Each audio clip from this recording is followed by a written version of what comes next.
राजपुरुष कोण ऐका सांगतोय तुम्हाला। छत्रपती शिवाजी राजे मेवाडचा रणव्याघ्र म्हणतात महाराणा प्रताप असे हे राजपुरुष। ऐका जरा, हे जर नसतेत आपल्याला कीर्तन ऐकायला मिळालं नसतं। एक शब्द सांगतो, हे जर नसतेत तर आपली सर्वांची सुनताबी झाली असती। ऐकतात ना, हे उपकार ही मेहरबानी त्यांची। कोणाची? महाराणा प्रताप छत्रपती शिवाजी राजे बरं काय, यांनी आपलं सर्व जीवन समाजाकरता समर्पित केलेले। एक लक्षात ठेवा, अगोदर त्याग करावा लागतोय, मग समाधान मिळतंय, आनंद मिळतंय, शांती मिळते। गीतामाई सुद्धा सांगतात, गीतेमध्ये वर्णन केलेले त्यागात शांती 12व्या अध्यायातला श्लोक आहे। ऐका, त्याग करावा लागतो, त्याशिवाय शांती समाधान मिळत नाही। या पुरुषांनी त्याग केला।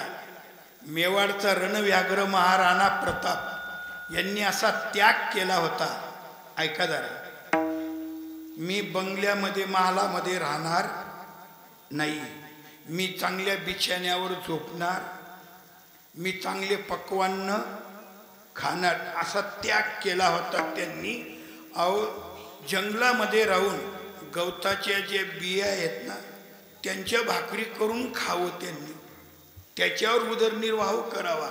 कशा करता? केवळ तुमच्या आमच्या करता।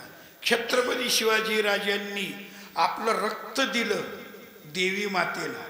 ऐकतात ना, आपलं रक्त दिलं देवी मातेला। कशा करता? गैरसमज करू नका, आत्ताचे बी हे राजे आहेत, पण हे दुसऱ्याचं रक्त काढतात अगोदर। तुम्हाला एक करण लागलं वाटतं, बहुत आपलं बी रक्त काढेलच दिशेने। ऐकतात ना, काय कार्य करणार आहे, काय कार्य होणार आहे, हे राजपुरुष त्यांची भूमी, संत महात्म्यांची भूमी, आणि त्यांनी ही परंपरा घालून दिलेली गणेश उत्सवाची। ऐकतात ना, त्यांनी ही परंपरा घालून दिलेली।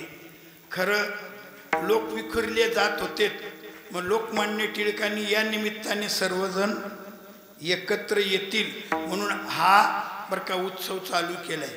याच्या आधी बी गणपती उत्सव होता की नाही?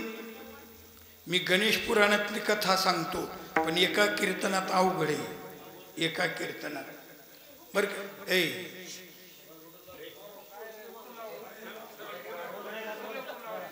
बसू द्या, बसू आता, जाऊ दे, समजदार आहेत त्या आता समजून जातील। आता थोडंसं पांगून फुटून द्या, वाटलं त्यांना जोडी फोडून द्या। ऐका जरा, एक एक गट एक एक घरामध्ये दोन दोन का होईना, वाटला फोडा। जाऊ द्या, कमी करण लागतं तुम्हाला। बस भाऊ, आता नाही होणार। कुठपर्यंत होतो बरं रे? काय सांगत होतो? तुम्ही फोडाफोडीमध्येच होते तुम्ही। जाऊ द्या, फार करण कमी आहे तुम्हाला, करण तरी लागू देत जा थोडं। माझी भाषा समजते, आमची खानदेशी बी भाषा आहे। मनी भाषा जर बोलायला लागलो ना, तुमले अजिबात समजणार नाही। थोडं थोडं बोलत जाऊ का महाराज? हां बरं काय, मी राष्ट्रपती भवनात कीर्तन केलं बरं काय। प्रतिभाताई राष्ट्रपती होत्या, त्यांना भाषा समजते, त्यांच्यासमोर मी बोललो आमची भाषा, ताई पोट धरून हसल्यात, भलत्या हसल्यात। त्यांना म्हटलं, आपली जी भाषा आहे ना, सर्व भाषांची आई पण आहे राणी पण आहे। म्हटलं आई राणी, तुम्हाला तरी करण लागलं नाही होतं, तुमचे चेहरेच तसे दिसू राहिले। ऐका जरा, माझा मूळ विषय काय चालला, मी काय सांगत होतो, लोकमान्य टिळकांच्या अगोदर गणपती उत्सव नव्हता का? गणपतीच नव्हता, हा ऐका, लोकमान्य टिळकांचे बी अगोदर गणपती उत्सव होता. हे पुरातन पूर्वीपासून चालत आलेले. त्यांनी फक्त याला असं स्वरूप दिलं, सर्वांनी एकत्र यावं या निमित्ताने. म्हणून मला खूप समाधान वाटलं. आपल्या या पिंपळवाडी गावामध्ये एक गाव एक गणपती, फार फार चांगलं भूषण आहे. मी तर अख्ख्या महाराष्ट्रात सांगत जाईल आपल्या गावाचं नाव लौकिक. हे आदर्श घेण्यासारखं आहे, आदर्श ठेवण्यासारखं आहे. सर्व या निमित्ताने एकत्र होतात. पण थोडंसं त्याबद्दल बोलतो 2-3 मिनटं आणि अभंगाचं चिंतन. अभंग त्याला अनुसरूनच घेतलेलं आहे बरं का. एक मुलगा असा जन्माला आला त्याला आई नाही. एक मुलगा असा जन्माला आला त्याला बाप नाही. आणि एक मुलगा असा जन्माला आला त्याला आईही नाही बापही नाही. येतं लक्षात? हा, एक मुलगा जन्माला आला त्याला आई नाही. नीट लक्षपूर्वक ऐका. कोण आहे असा मुलगा? ब्रह्मदेव. ऐकतात ना? ब्रह्मदेवाला आई नाही, तो भगवान विष्णूच्या नाभीतून जन्माला आलेला आहे. कोण? ब्रह्मदेव. एक मुलगा असा जन्माला आला त्याला बाप नाही, तो भगवान गणेश गणपती. ऐकतात ना? गणपतीला बाप नाहीये. म्हणून तुम्ही केव्हा बी बघा, बारीक निरीक्षण करा तुम्ही. गणपतीला शंकर पुत्र शंकर नंदन असं म्हणत नाही. गौरी नंदन गौरी पुत्र असं म्हणतात. तुम्ही आरती म्हणतात ना, त्या आरतीच्या मध्ये असा शब्द आलाय, तुझं गौरी कुमारा. आहे का माहिती? हा, आरती पाठ आहे, त्यांनी तोंड हलवले जरा. ऐका जरा. पुन्हा एक श्लोक पण आहे, नीट लक्षपूर्वक ऐका. नारदाने केलेले श्लोक आहेत. त्या श्लोकामध्ये वर्णन केलेले, वक्रतुंड महाकाय सूर्यकोटी समप्रभ निर्विघ्नं कुरु मे देव सर्व कार्येषु सर्वदा. पुढे आणखीन पुढचा श्लोक, याच्या पुढचा, प्रणम्य शिरसा देवम गौरीपुत्र विनायकम. ऐकतात ना? काय शब्द वापरलाय? करा अंडरलाईन शब्दाखाली. गौरीपुत्र म्हणजे गणपतीला बाप नाही, ब्रह्मदेवाला आई नाही. आणि एक मुलगा असा जन्माला आला त्याला आई नाही आणि बापही नाही. तुम्ही म्हणलं असं काय सांगतात? आई बाप नसताना मुलगा जन्माला येऊ शकतो का? हीच तर क्रांती आमच्या अध्यात्मामध्ये, परमार्थामध्ये. आई मुलगा, आई आणि बाप नसताना मुलगा जन्माला आला, तो लव आहे, लव. तुमच्या चेहऱ्यावर काही फरक पडत नाही, पण लव तरी कळतं का तुम्हाला? रामायणामध्ये लव आणि कुश, तुमच्याकडे वेगळा शब्द आहे का? तुम्ही आता रामायण पण ऐकू राहिलेत ना? रामायण चालूच आहे. ऐका, फक्त कोणी बी सांगा, रामायण सांगणारे कोण आहे तिथं?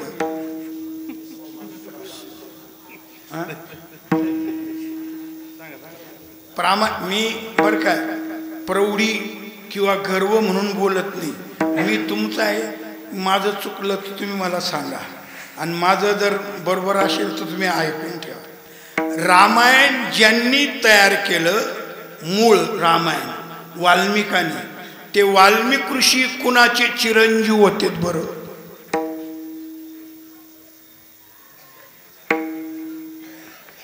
कुणी बी सांगावं वर बोट करून. कीर्तन म्हणजे दक्षिणा घेण्यापुरतं कीर्तन करायचं नाही. कीर्तन म्हणजे थापा मारायची आणि करमणूक मजाकबाजी नाही. ऐका, वाल्मिक ऋषी त्यांनी जगापुढे रामायण आणून दिलं. ऐका नाही केले. मूळ रामायणाआधी असं म्हटलंय, मूळ रामायण आधी 100 कोटी श्लोक केलेत त्यांनी. कोणी? वाल्मिक ऋषींनी. बरं काय, आपण नेहमी ते स्तोत्र म्हणतोय, रामरक्षा. रामरक्षा स्तोत्र म्हणतो ना, पहिला श्लोक आहे रामरक्षा स्तोत्राचा. चरितम रघुनाथस्य शतकोटी प्रविस्तरम. 100 कोटी श्लोक त्या वाल्मिकाने केलेत रामायणाचे, 100 कोटी. मग त्या वाल्मिकाचा आपल्याला वडील माहिती नाही, दुःखाची गोष्ट आहे ना. आता इथं ज्ञानेश्वरी पारायण पण आहे का? गाथा ज्ञानेश्वरी पारायण रामायण दिवसभर कार्यक्रम. ज्ञानेश्वरी कुठं लिहिली हो?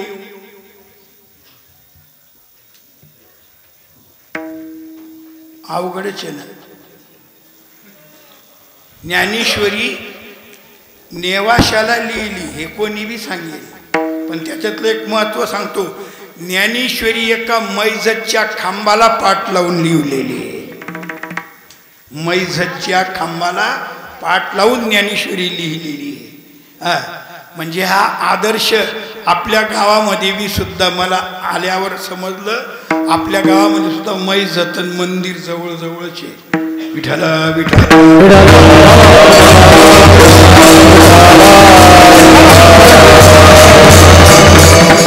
जाऊ द्या, विस्तार होऊन जाईल, आपलं लांबून जाईल.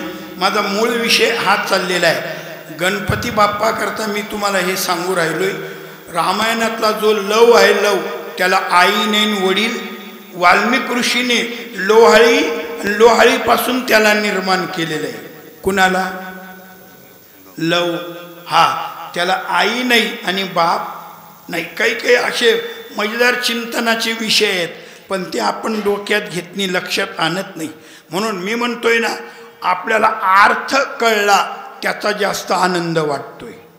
नुसतं शब्दबोधाने आनंद होत, पण आता नुसते शब्दबोध शब्दज्ञानी होत चालले. शब्दज्ञानी, या शब्दज्ञानांनी काय केलंय बरे? काय तुकोबाराय डायरेक्ट लाल शेरा मारतात, नाश केला बरं काय. या शब्दज्ञानाने नाश करून टाकलाय. शब्दज्ञानापेक्षा अर्थ कळला पाहिजे, अर्थ समजला पाहिजे. एकच भागवतातली ओवी सांगतो आणि फटक्यात माझ्या अभंगाकडे येतो. भागवतातली फार गोड ओवी आहे. नाथमहाराजांनी दृष्टांत देऊन पटवण्याचा प्रयत्न केला. नाथमहाराज म्हणतात, जेवी गुळ उसाचा घाण तोंडीचा रस भरे मांदना शब्दे चोपोटे करी वदना करी भ्रमना कर करी तू. काय शब्द आहे? नाथ महाराजांची भागवतातली ओवी दृष्टांत दिलेला आहे. जेवी गुळ उसाचा घाणा. उसाचा घाणा तुमच्याकडे चरखा बी म्हणता का?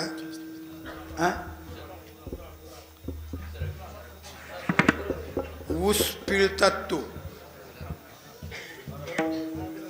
बर. चरखा घाणा, घाणा तर समजतो ना. मग ज्या घाण्यातून ऊस पिळतात तो दिवसभर रस देतो दुसऱ्याला. कोण? मी त्या घाण्याचं चरख्यांचं सांगू राहिलो. तंतोतंत लक्षात आलं बरं. मग दिवसभर दुसऱ्याला रस देतो, पण स्वतःला राहतं काय? ते चोपट, तो चोथा. ज्ञानोबा नाथ महाराज म्हणतात, जेवी गुळ उसाचा घाणा तोंडीचा रस भरे मांदना शब्दे चोपटे करी वदना करी भ्रमना कर करी तू. चोपट नाही तर कर कर आवाज, दुसरं काहीच नाही. आता याच्या पुढची ओवी माऊली म्हणतात, ऐसा जो का शब्द ज्ञानी उत्तम व्याख्याता ज्ञान गुणी जेवी रंग जेवी जन रंगवी निरूपणी स्वये कोरडापणी कर करी तू. काय शब्द आहे? असा जो शब्दज्ञानी आहे ना, तो दुसऱ्याला खूप सांगतो, पण स्वतःला जर विचार केला तर आपली मन पण आहे ना दुसऱ्या सांगे, अशी परिस्थिती आहे. मग या शब्दज्ञानांनी नाश केला आहे. शब्दज्ञानामुळे भलता धोका होत चालला आहे. म्हणून त्याचा अर्थ कळला पाहिजे. मी एक नेहमी सांगतो, पण ओघाला आलो म्हणून सांगतो पुन्हा आणखीन. नेहमी सांगतो, काय अर्थ कळतो बरं तुम्हाला, काय अर्थ लक्षात येतो? तुकोबराच्या गाथ्यानुसार आहेत. नीट लक्ष. एवढं जर ऐकलं पूर्ण, हे ऐकल्याचा आनंद वाटला पाहिजे. 19 जण आले, ऐकतात ना सर्वजण. 22 स्नानाला गेले,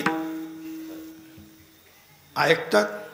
19 जण आलेत, 22 स्नानाला गेले. 34 जेवायला बसलेत, 19 उठलेत, 23 निघून गेलेत. काय अर्थ कळला तुम्हाला? तुम्ही बेरीज करणार का अर्थ लावणार याचा? का मजाकबाजी टाइमपास आहे आपला? ऐका जरा.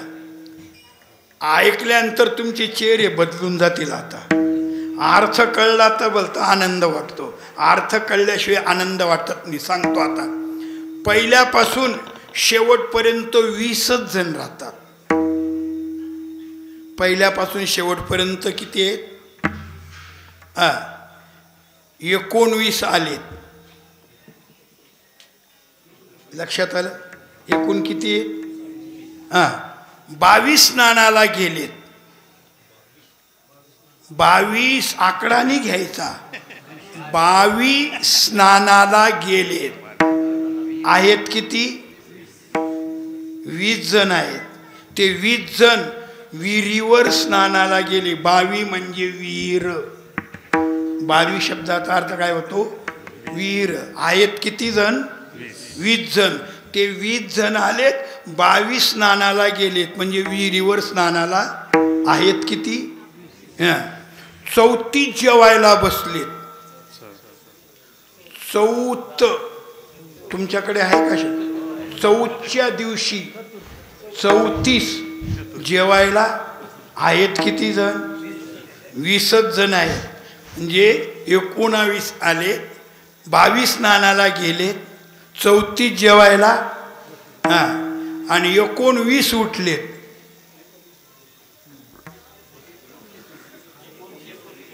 एकूण किती आहेत? आणि ते 20 निघून गेलेत. आता तुमचे चेहरे बदलले बघा तुमचे. विठाला विठाला.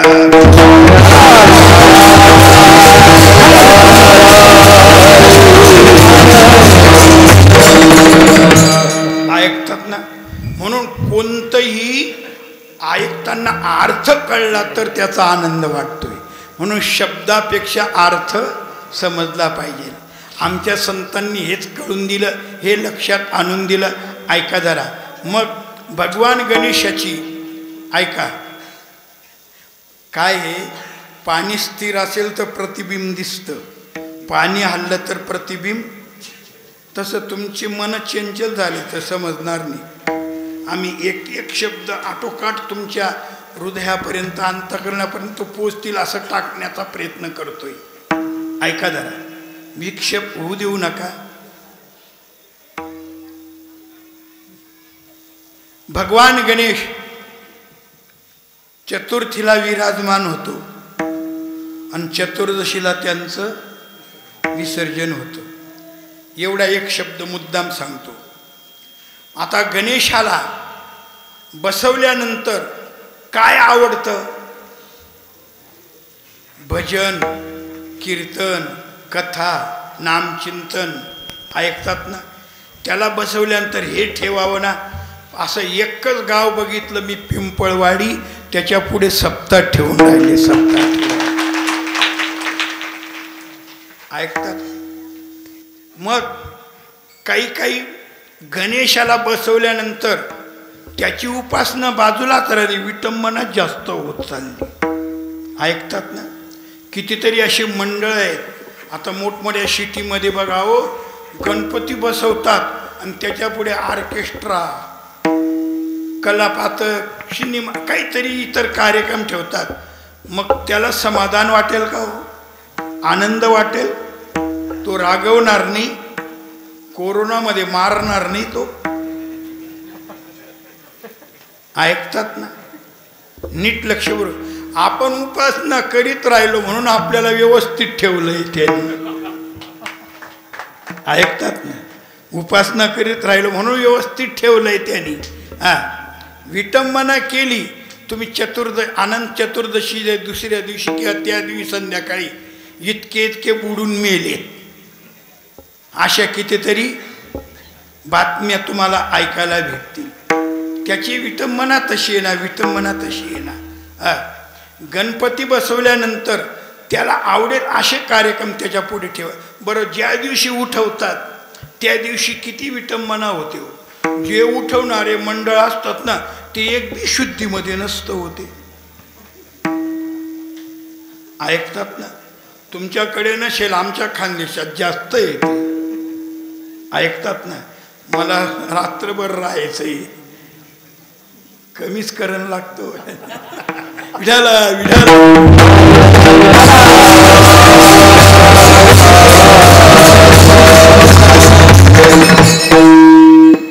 ऐका जरा. मग ते गणपतीला काहीतरी पितात, कशा तरी अवस्थेत राहतात आणि भरपूर पाण्यामध्ये घेऊन जातात आणि त्या पाण्यामध्ये गणपतीला बुडवतात. आता तो सर्व गणांचा नायक आहे, गणांचा राजा आहे आणि त्याला पाणीमध्ये बुडवतात आणि बुडवताना काय म्हणतात, गणपती बाप्पा मोरया. आणि पुढच्या वर्षी ज्याला बुडून बुडून मारताल तो मरायला येईन का? तू सांगा, तुम्ही कोणी बी सांगा, प्रामाणिकपणाने कबूल करा. मी म्हटलो आपल्याकडे एखादा पाहुणा आला आपला आवडीचा आणि तो 8-10 दिवस राहिला आणि राहिल्यानंतर त्याला ज्या दिवशी जायचंय का त्या दिवशी आपल्या तलावाकडे घेऊन जायचं आणि तलावाकडे घेऊन जायचं आणि त्या तलावामध्ये त्याला बुडवायचं, म्हणायचं भाऊ पुढच्या वेळेस ये बरं का लवकर. येईल का होतो? मग पाहुण्याला जर अशी वागणूक दिली तो पाहुणा येऊ शकत नाही. हा तर सर्व गणांचा नायक आहे हा. ऐकतात ना? मग विसर्जन म्हणजे काय? ऐका, हे बी समजलं पाहिजे.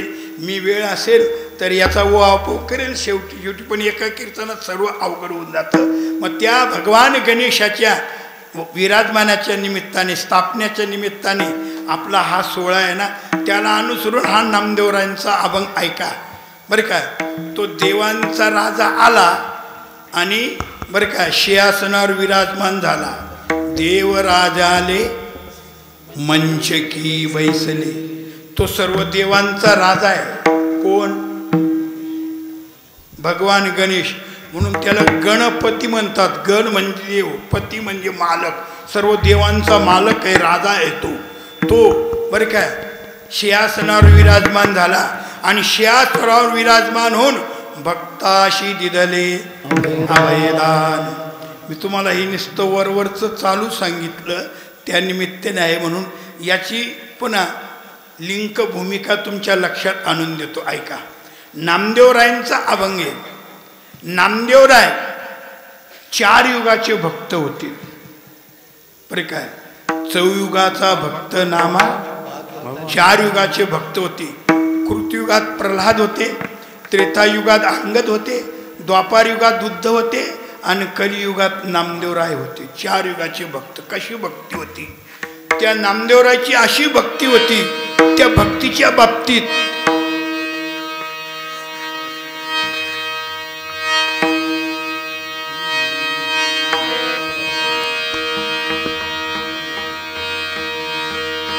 थोडी मध्ये अशी थापच टाकून द्या.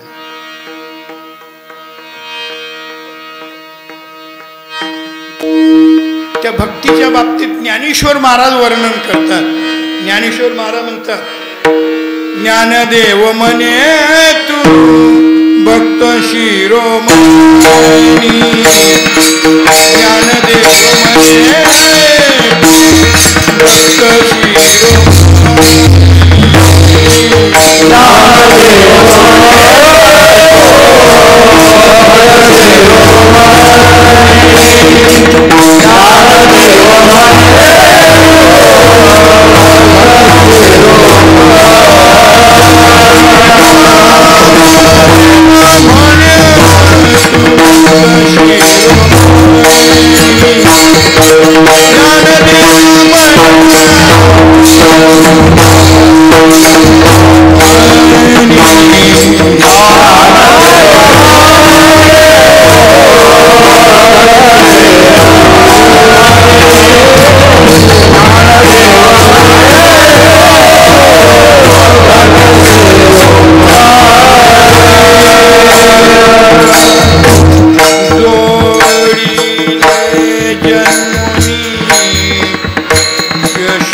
वा फार गोड. आत्ता मी खरं स्टुडिओमध्येच कीर्तन करू राहिलो जण फार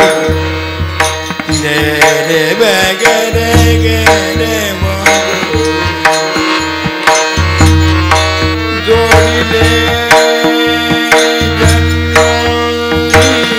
केशव चरण हे केशव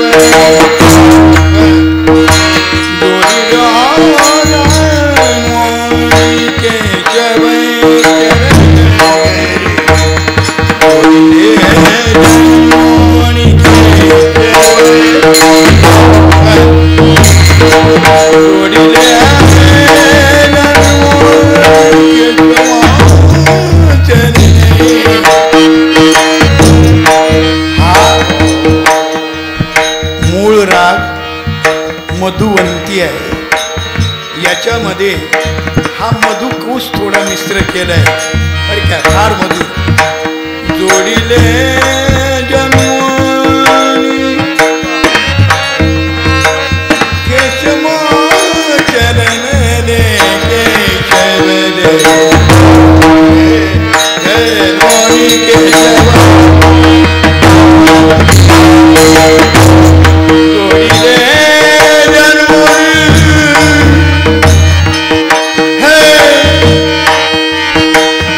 केशव चरण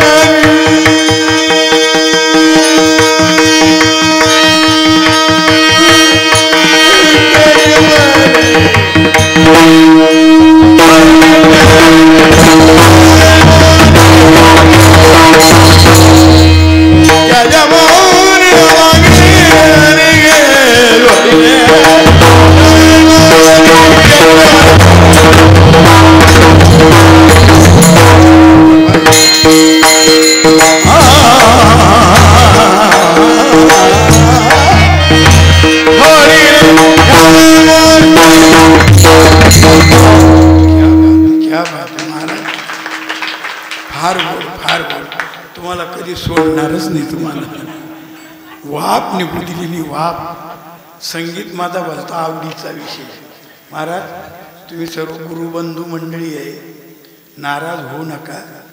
मी संगीताच्या जोरावर राष्ट्रपती भुवनापर्यंत गेलो.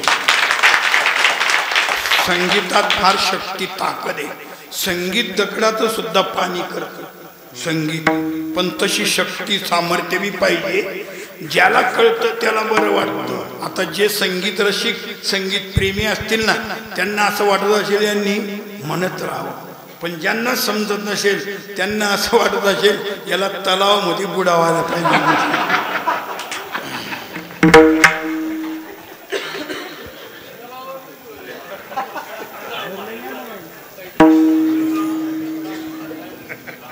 ऐका बरं काय, खरं मला दररोजचा अनुभव आहे. दररोजचा माझा कितीतरी अपमान होतो, पण अशी मंडळी असल्यानंतर मला तर असा पश्चाताप राहिला. आज कीर्तनपेक्षा भजन केलं असतं ते बरं झालं असतं.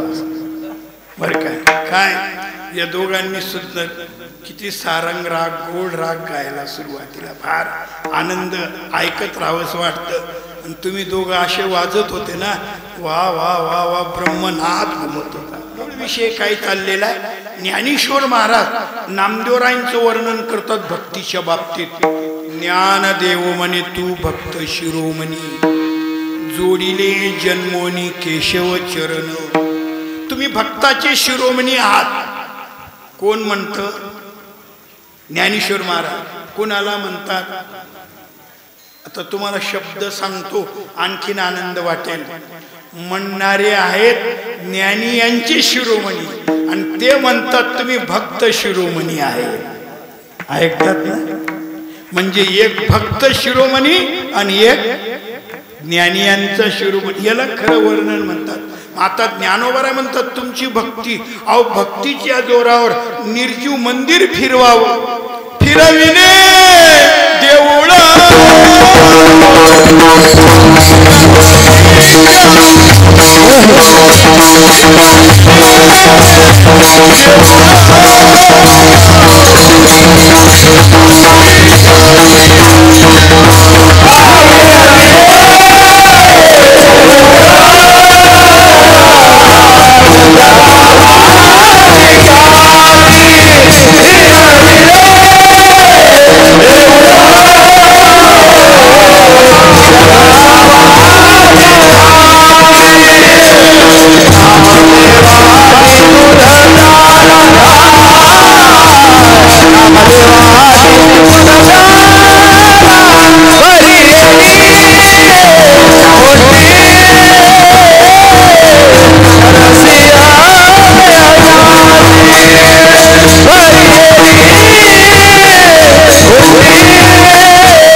भक्तीच्या जोरावर मंदिर फिरवावं, भक्तीच्या जोरावर देवाला दूध पाजावं, भक्तीच्या जोरावर मेलेली गाय जिवंत करावी आणि भक्तीच्या जोरावर कोरड्या विहिरीला पाणी निर्माण करावं. ऐकलेत ना? याला भक्ती म्हणतात. आपण 7-8 दिवसात विमानाची वाट पाहतो. फार कमी करण आहे तुम्हाला, अवघड आहे. कधीतरी कीर्तन ऐकण्याचा प्रसंग आहे. हा सप्ताह तो सप्ताच. ऐका जरा, नीट लक्षपूर्वक ऐका. मग भक्ती अशी होती, भक्तीने देवाला ऋणी करून घेतलं होतं. देव एक सेकंद सुद्धा त्यांच्या हातून राहायचा नाही. काय झालं? ज्ञानेश्वर महाराज पंढरपूरला आले. ज्ञानेश्वर महाराज भगवान पांडुरंगाला म्हणतात, देवा आमचा ज्याच्याकरता अवतार आहे ते कार्य सिद्ध झालं पाहिजे. कशाकरता अवतार आहे? संतांचा. उद्धराया जन एक, आणखीन वाढविले सुख भक्ती भाव धर्म, हे त्यांच्या अवताराचं प्रयोजन आहे. बरं काही नीट लक्षपूर्वक ऐका. मग आमच्या अवताराचं हे प्रयोजन आहे ना. आम्ही आता असं करतोय, लोकांचा उद्धार, धर्माचा प्रचार प्रसार या निमित्ताने आम्ही तीर्थयात्रा करतोय. आणि तीर्थयात्रेच्या निमित्ताने धर्माचा प्रचार प्रसार होईल, जड जीवांचा उद्धार होईल. आम्हाला तीर्थयात्रा करायची ना, तर आमच्या बरोबर नामदेवराय पाहिजेत. ऐका बरं का, माझ्या मुद्द्याकडे लगे येतो. नामदेवराय पाहिजेत. नामदेवरायने देवाला सांगितलं होतं अगोदरच, आपण एकमेकाला सोडायचं. पण ज्ञानेश्वर महाराज म्हणतात नामदेवराय पाहिजे. नामदेवराय दुरून म्हणतात पांडुरंगाला, होकार देऊ नका, हो म्हणू नका. किती बी खोकेदार, तोंडात आलं म्हणा, तोंडात शब्द येऊन गेला. हा बरं काय, हो म्हणू नका, फुटू नका तुम्ही, बदलू नका तुम्ही. ऐका. मग त्यावेळेस भगवान म्हणतात, नामा तू म्हणतोस ते खरे, पण समोर कोण आहे माहितीये का? ज्ञानदेव आत्मा माझा. तो ज्ञानोबा आहे, माझा आत्मा आहे. तो आणि मी, बरं काय, तो आणि मी वेगळाच नाही म्हणे. तो ज्ञानोबा मी एकच आहे. मला नाही म्हणता येणार आणि तुला जावं लागेल. तुम्ही म्हणतात जाऊ, पण माझी एक आट आहे. काय आट आहे? माझी आट अशी आहे, कटेवरी करण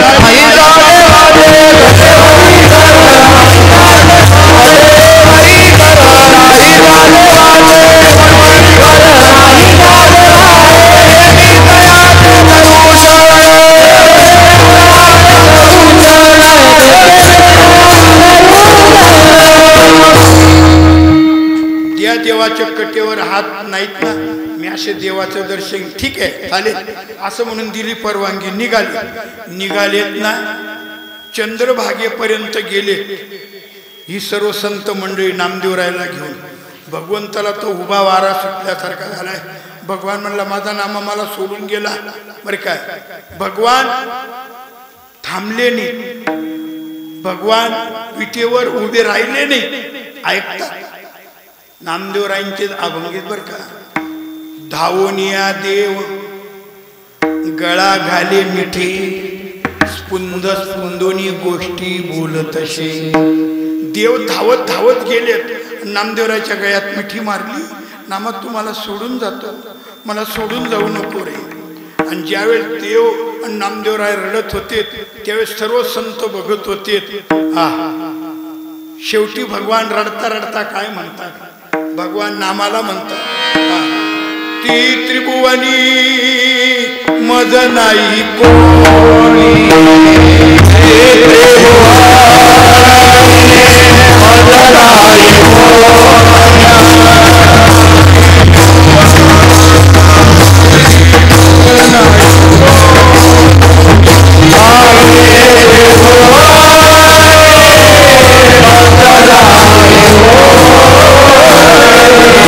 Jagapati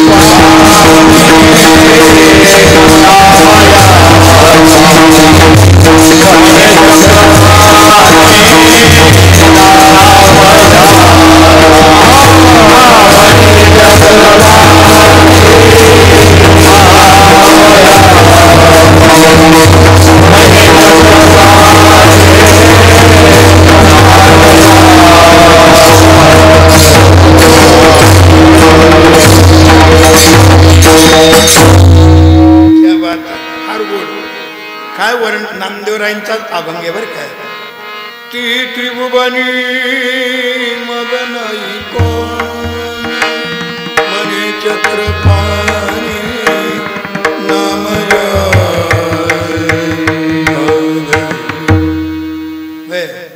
मग दोघ जण मिठी मारतात रडतात. भगवान म्हणतो तुझ्याशिवाय कोणी नाही. सर्व संत मंडळी पाहता वा काय भक्ती काय प्रेम एकमेकाविषयी. आणि त्या भक्तीच्या जोरावर नामदेवराय त्या देवाला म्हणतात ऐका तुम्ही सर्व देवा आधी देव आहात. देखिला देखिला देवा आधी देव बरोबर काय. भक्तीच्या जोरावर सर्व देवांचे आधी देव तुम्ही आहात. एवढंच नव्हे तुकोबार आहे तर म्हणतात तो देवाचा देव आहे तो हा देवाचा ऐका बळीया माझा पंढरीराव तो हा देवाचाही असं वर्णन केलेले. पण नामदेवराय या ठिकाणी त्या देवाला देवांचा राजा म्हणतात. तो देवांचा राजा आला आणि मंचकावर बसला. अभंगाचं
अंतकरणापासून खूप आनंद अरे काय. आता नीट लक्षपूर्वक केला आपण प्रथम चरणामध्ये कशी अभंगाची लिंक संगती प्रवेश म्हणतात त्याला. देवांचा राजा आला आणि मंचकावर बसला. मंचक म्हणजे काय हे अगोदर लक्षात आणून देतो, म्हणजे पुढचे चरण लगेच तुमच्या अंतःकरणात बसतील, तुमच्या हृदयार्थच राहतील. मंचक म्हणजे काय हे ऐका. आपण मंदिर बांधतो आणि मंदिर बांधल्यानंतर जे सिंहासन तयार करतो आणि त्या सिंहासनामध्ये मूर्तीची प्राण प्रतिष्ठा करतोय त्याला म्हणतात मंचक. कळलं एवढं? पण याचा आणखीन विषय सांगतो. हा गौण अर्थ आहे, हा गौण अर्थ आहे. मंचक म्हणजे काय ते सांगतो. मंचक म्हणजे हृदय. मंचक म्हणजे तो देवांचा राजा आला आणि भक्तांच्या हृदयरूपी मंचकावर बसला. देव राजा आले मंचकी. कोणी म्हणले ठोकली बाई काढली बगलातून.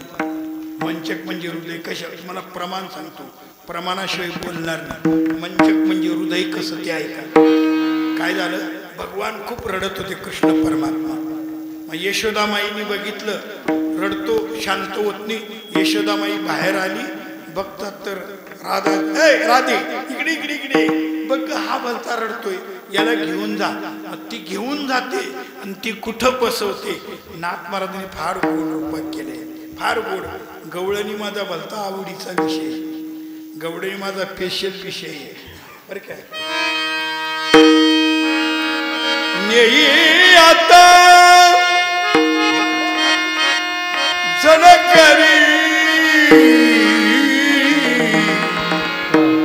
आपुलिया मंदिरा राधे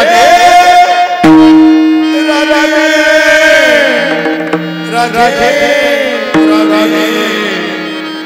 राधे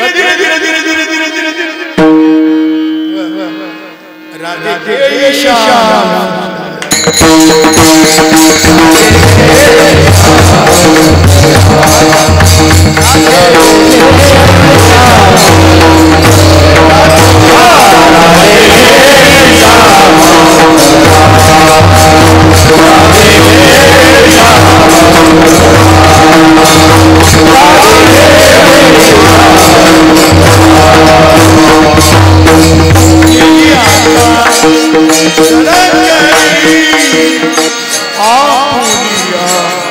मंदिरा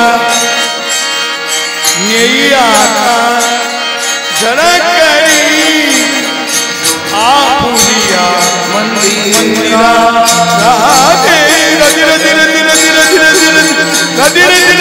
राधे राधे राधे गे सुंदरा राधे गे श्याम सुंदरा, हे राधे गे श्याम सुंदरा. घेऊन हारीला त्वरे जात मंदिरी, राधा घेऊन हारीला त्वरे जात मंदिरी. हृदय मंचकी पौडविला श्री हरी. एका जनार्दनी हरिला भोगीला सुंदरी, एका जनार्दनी हरिला भोगीला सुंदरी. राधे राधे राधे राधे राधे राधे राधे राधे जाऊ द्या. राधे आपला टाइम होऊन गेला आता. अवघड आहे. मी सांगितलं ना, गवळणी माझा भलता आवडीचा विषय आहे, पण त्याला विलास नाही. बहुतेक आमच्याकडे 99% माझे काल्याचे कीर्तन असतात, काल्याचं.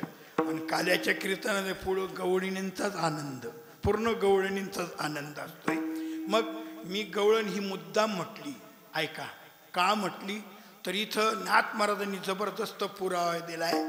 राधा यशोदेच्या सांगण्यावरून घेऊन जाते आणि कुठं बसवते ऐका. राधा घेऊनी हरीला त्वरे जात मंदिरी आणि हृदय मंचकी पौडविला श्री हरी. काय लक्षात आलं? कशा करता सांगतो, हृदय हेच मंचक आहे. कळलं की नाही?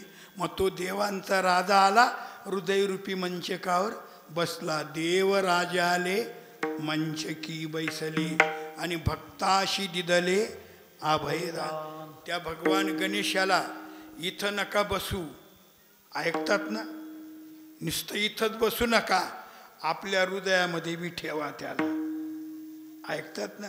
त्या भगवान गणेशाला आपल्या हृदयामध्ये बी ठेवा आणि आपल्या हृदयामध्ये राहिला ना आपल्याला अभयाचं दान देईन. किती बी कोरोना आला तुम्हाला मरू देणार नाही. अभय म्हणजे भीती नाही, घाबरायचं. कारण कोरोनामध्ये काही काही घाबरूनच जास्त मेलेत. आहे का तुमच्याकडे आहे की नाही काय माहिती. काही काही भीतीपोटी जास्त मेलेत त्या काळामध्ये. कोरोना नव्हता पण मला होईल. आणि काही काही डॉक्टरांनी बी सांगितलं तुम्हाला लक्षणं दिसतात हे दिसून राहिलं नाही. बरं काय दिसेनाईसच होऊन गेलंय अशी भक्ताच्या हृदयात तो जर बसला, भक्ताला भियायचं कारण भक्ताशी दिदले आभय. तो हृदयात बसल्यानंतर भीती बाळगायचं कारण नाही, भीती वाटायचं कारण. तुकोबाराय तर असं म्हणतात, नामदेवराय म्हणतात नुसतं हृदयात बसल्यानंतर भिवू नका. पण तुकोबाराय तर म्हणतात नुसतं माग पुढे असला तरी भियायचं काम नाही. देव उभा मागे पुढे उगवी कोणे संकट, देव उभा मागे पुढे, देव उभा मागे पुढे, देव उभा मागे पुढे उगवी कोणे संकट, देव उभा मागे देव उभा मागे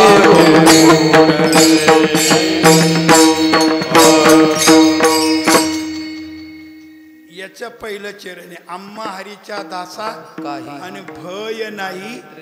तिन्ही लोकांमध्ये भय नाही का. देव उभा मागे पुढे, तो नुसता मागे पुढे उभा राहिला.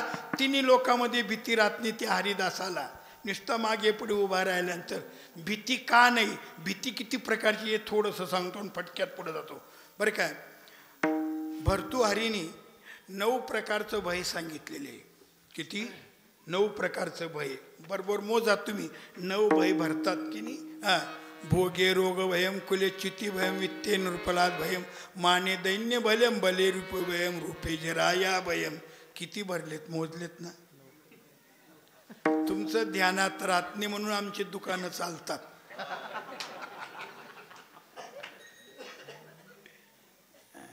काय तुम्ही बरं काय नीट लक्ष. आता स्पष्टीकरण करून सांगतो. एक आता तरी मोजा. पहिलं जे भय आहे भोगे रोग भयम, भोगापासून रोगाचं भय. जेवढे भोग की तेवढे रोग. भोगाच्या पाठीमागे रोग. भोगे रोगे जोडनिया दिले आनिका, दिले आनिका, अरुणिका होगा, अरुणिका होगा पासोनी. भोगे रोगे जोडनिया दिले आनिका, दिले आनिका, अरुणिका होगा, अरुणिका होगा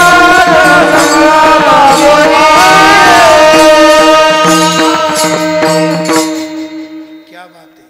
क्या फार सुंदर मजेदार गोड प्रमाण म्हटलंय महाराज. आत्ता तुम्ही पूर्ण गरम होऊ राहिलेत.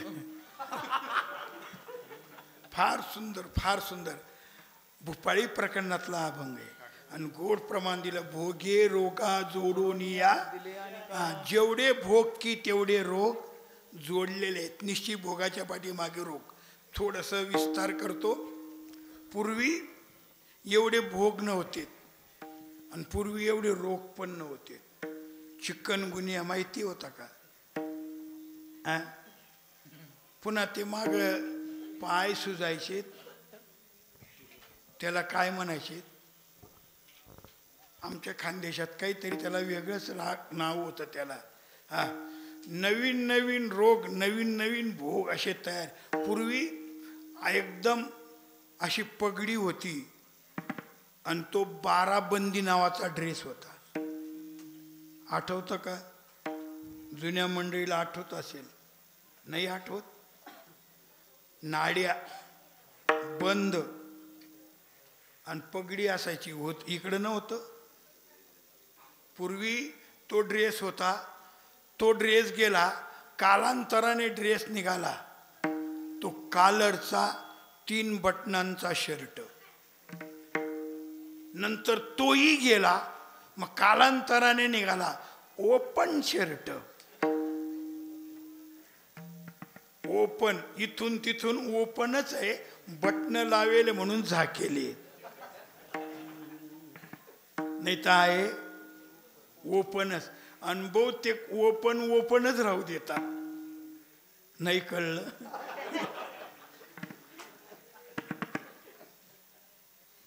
जे विचित्र स्वभावाचे विचित्र बुद्धीचे पोर आहेत ते बटणं लावत नाही.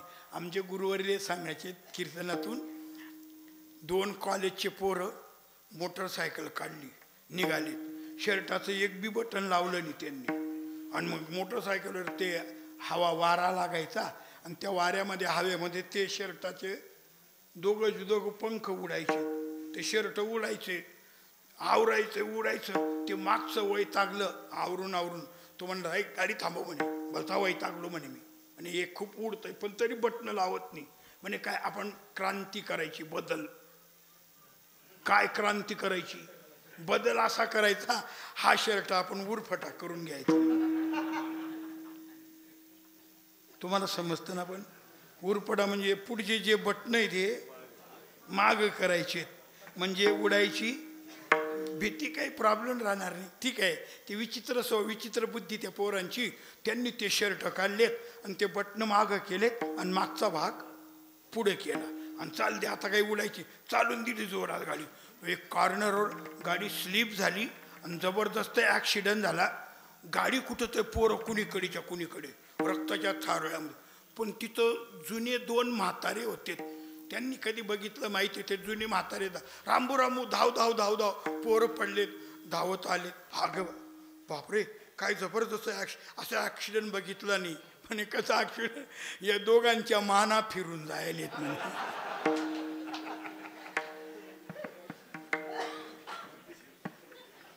समजतंय ना? पण तुम्हाला मग कशा रे, अरे बघ हे बटणं पुढे होते तर ते जुनेच होते म्हातारे, तेवी फुकट 75 मध्ये आलेले. दादा तुम्हाला बी कमीच समजतं. मग त्यांनी काही विचार केला, तू खरंच म्हणलं पण आत्ताच ॲक्सिडेंट झालाय, ताजीच घटना आहे रे. म्हटलं बघा, जर आत्ताच जर चालू बसली तर काही विचार केला नाही त्या म्हाताऱ्यांनी. दिला पायना, जी मान शिदी होती ती पूर्ण बटनांकडे फिरून दिली. विठाला विठाला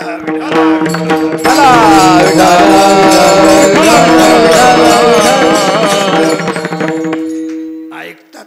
मी कशा करता सांगतो, जेवढे भोग की तेवढे रोग, दुःख आहे. मग भोगाच्या पाठीमागं रोग दुःख आहे. भोगे रोग वयम कुलेच्युती वयम. उत्तम कुलात जन्माला आला पण त्याला खाली घसरण्याचं, च्युत होण्याचं भय आहे. उत्तम कुलवाल्यांनी कसं राहावं, बरं काय, कसं वागावं हे फार महत्त्वाचं आहे. भगवान गीतेच्या 3ऱ्या अध्यायात सांगतात, ऐका श्लोक. भगवान म्हणतात, अर्जुना, यद्यदाचरति श्रेष्ठ तत्तदेवेतरो जना सयत प्रमाणम कुरुते लोकस्तदनुवर्तते. याच्यावर ज्ञानोबरांची फार गोड मजेदार ओवी. माऊली म्हणतात, वडील जे जे करीती तया नाम धर्म ठेविते. काय शब्द आहे. माऊली म्हणतात, वडील म्हणजे मोठ्या श्रेष्ठ ज्येष्ठ माणसाने जसं वागावं तसं इतरांनी अनुकरण करावं. 5 वर्ष प्रतिभाताई राष्ट्रपती होत्यात पण डोकाचा पदर कधी खाली पडू दिला नाही. ऐकतात. आणि इथपर्यंत ब्लाऊज, कुठपर्यंत, आपल्या हाताच्या मनगटापर्यंत ब्लाऊज. याला श्रेष्ठ मोठ्या माणसांचं वागणं म्हणतात. मोठे माणसं जसं वागतात तसं इतर. आता तशी अवघड गोष्ट होऊन गेलेली. मी सांगतो नेहमी, गैरसमज नका करू. पतीविषयी आदर, अतिथीविषयी कदर, डोक्यावर पदर, तीच इंडियन मदर.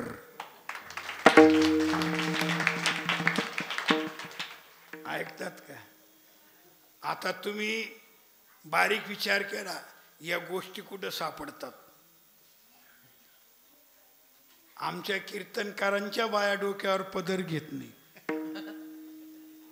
ऐकतात नाही. दुसऱ्याला बोलून उपयोग काय? दुसऱ्याला काय बोलून उपयोग? नीट लक्षपूर्वक ऐका. पतीविषयी निष्ठा नाही, आदर नाही. जर पती दमून थकून आला आणि त्याने जर पाणी मागितलं, त्या बसल्या बसल्या म्हणतात तुम्ही बी पिऊन घ्या मला बी घेऊन या.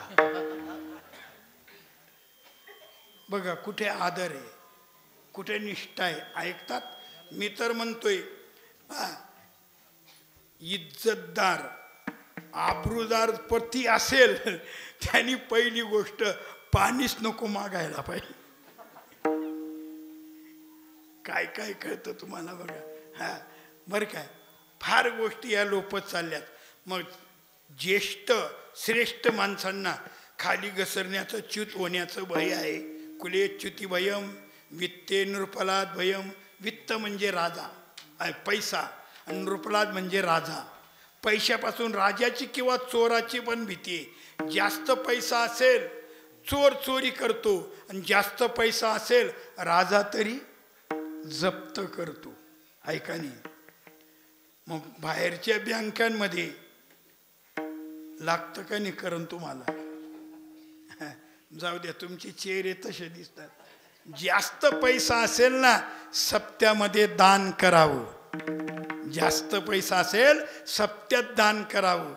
ऐका, हा पैसा आपल्याला तारतो, रक्षण करतो हा पैसा. मला आल्यावर सर्व मंडळींनी सांगितलं, आमच्या गावामध्ये 2-3 टाईम अन्नदान, वेगळी वेगळी पक्वान्न, वेगळी वेगळी असं मस्त जेवण. मी प्रेमाने म्हटलं यांना, मला जर माहिती राहिलं असताना मी 7 दिवस थांबलो असतो, माझा कलर बदलून गेला, माझा बी कलर बदलून गेला असता म्हटलं. ऐका जरा. मग मला हे म्हणायचंय, पैशावाण्याला राजाची किंवा चोराची समाधानी आहे. पण मी म्हणतो ना, तो भाग्यवान समाधानी, त्याला गोळ्या खाऊन बी झोप लागत नाही त्याला. कुणाला? पैसावाण्याला गोळ्या खातो बळजबरी झोपण्या. ज्याच्याकडे पैसा नाही, उलट मी म्हणतो तो घसरला का पसरला. आमच्याकडची भाषा आहे, नाही कळलं तुम्हाला? एक शब्द सांगतो. ज्याच्याकडे पैसा आहे तो झोपेची वाट पाहतो, 12 वाजले झोप कशी येत नाही. आणि ज्याच्याकडे पैसा नाही ना, झोप त्याची वाट पाहते, याचं जेवण झालं का नाही. ऐकतात का नाही? उलट जेवायच्या वेळेस त्याच्या मानेवर येऊन बसते ती. कोण?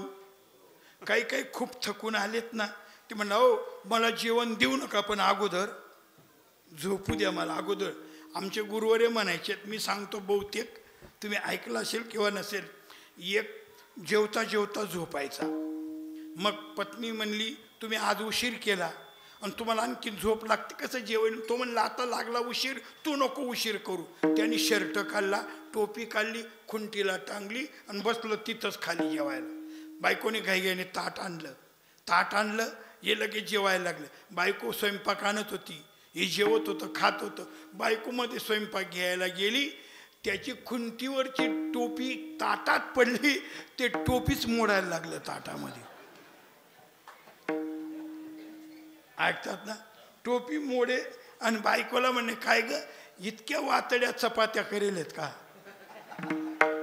तुम्हाला वातड समजलं का? बरं हां बरं काय, इतक्या चिवट पक्क्या चपात्या ती मोडल्या जात नाही म्हणे, मोडल्या जात नाही म्हणे. बायकोनी येऊन बघितलं, मी तर गरम पोळ्या आणले आणि हे म्हणले मोडल्या जात नाही. बघता तर बरं झालं म्हणे, पोळीच्या ऐवजी टोपीच तुम्ही तोंडात घातले. ऐकतात? म्हणजे कशी परिस्थिती आहे, ज्याच्याकडे पैसा नाही ना झोप त्याच्याकडे येऊन जाते, असा प्रकार आहे. पण पैशावानाला फार भीती आहे. वित्ते नृपलाद भयम माने दैन्य भयम.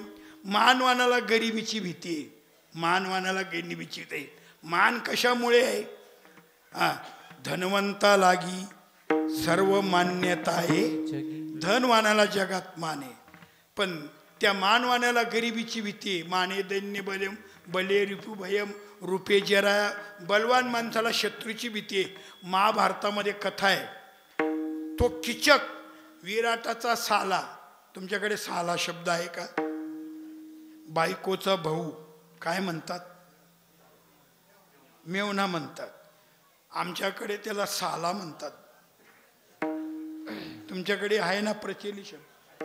मग तो मेवना ऐका, विराटाचा साला किचक इतका बलवान होता, पण शेवटी त्याला भीती होती भीमाची आणि भीमाच्या हातून मरावं लागलं त्याला. बले रिपू भयम. बर काय, रूपे जराया भयम. रूपवान माणसाला म्हातारपणाची भीती. म्हातारा झालं तर रूप राहतं का? बघा तुम्ही लहान लेकरं, हे लहान लेकरं, मी तर कोणता का लहान मुलगा असे ना, मला तर इतकं अंतकरणापासून आवडतो. त्याला धडतो आणि त्याला जरा असा मूर थडतोच त्याला. बरं काय, भलते लहान फुलासारखे टवटवीत राहतात. एखादा लहान मुलगा बघितला म्हणतील पिंटू पिंटू इकडे इकडे मला पप्पी देतो का? तसं म्हणतील का? ओ म्हातारा म्हातारा. काय कळलं तुम्हाला? ऐका, रूपवान माणसाला म्हातारपणाची भीती आहे.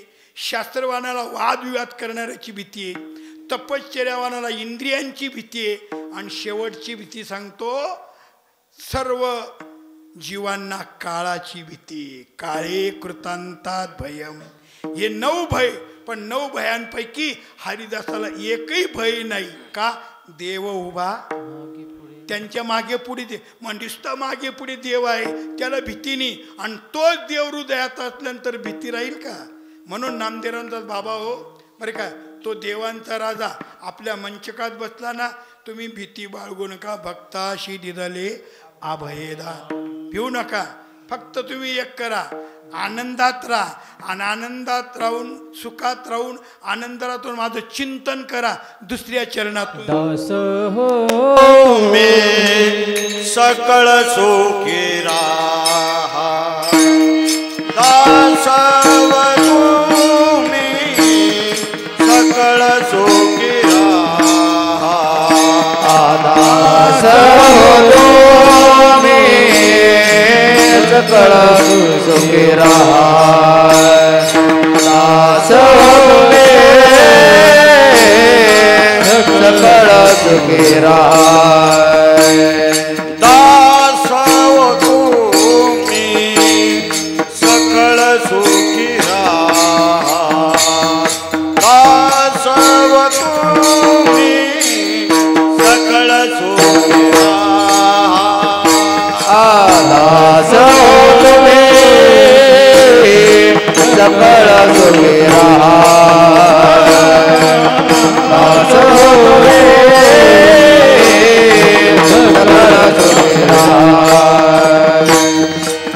सुखी राहोनी आनंदी राहा. सुखी राहोनी आनंद राहा. दास हो तुम्ही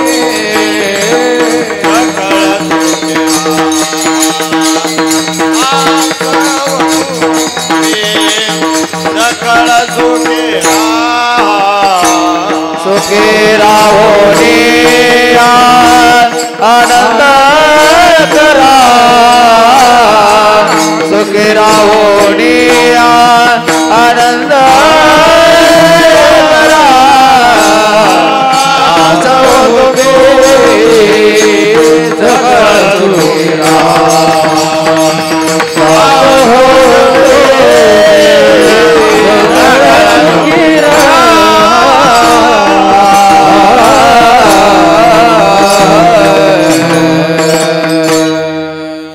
वाह वाह, फार गोड. भट्यार राग माझा आवडीचा राग म्हटला तो. फारच सुंदर. दास हो तुम्ही सकळ सुखी राहा. सुखी राहून आनंद करा. 2-4 मिनिटात मिळवणी करतो आणि लगेच जय विठ्ठल करतो. एकदा हाताने टाळी, मुखाने नाम, मनाने ध्यान. आळस न करता गोड प्रभू नामाचा गजर करा. विठोबार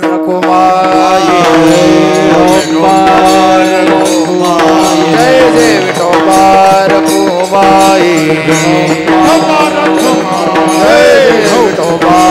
कुमाई,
गणपती बाप्पा मोरया म्हटलंय, पण बाकीच्यांनी काही एवढा गजर केलाच नाही. ऐका जरा, खरं मोरया शब्दाची व्याख्या सांगतो मी, मोरया शब्दाचं चिंतन सांगतो, पण त्याला विलाज नाही, टाईम संपून गेला आपल्या. एका कीर्तनात सर्वच अवघड होऊन जातं. तुम्हाला खरी वस्तू सांगतोय, नारदाच्या गादीवर वाढून खोटं बोलणार नाही. माझी गाडी हैदराबादला गेली, माझी स्वतःची गाडी हैदराबादला गेली. गाडीने आता कार्यक्रम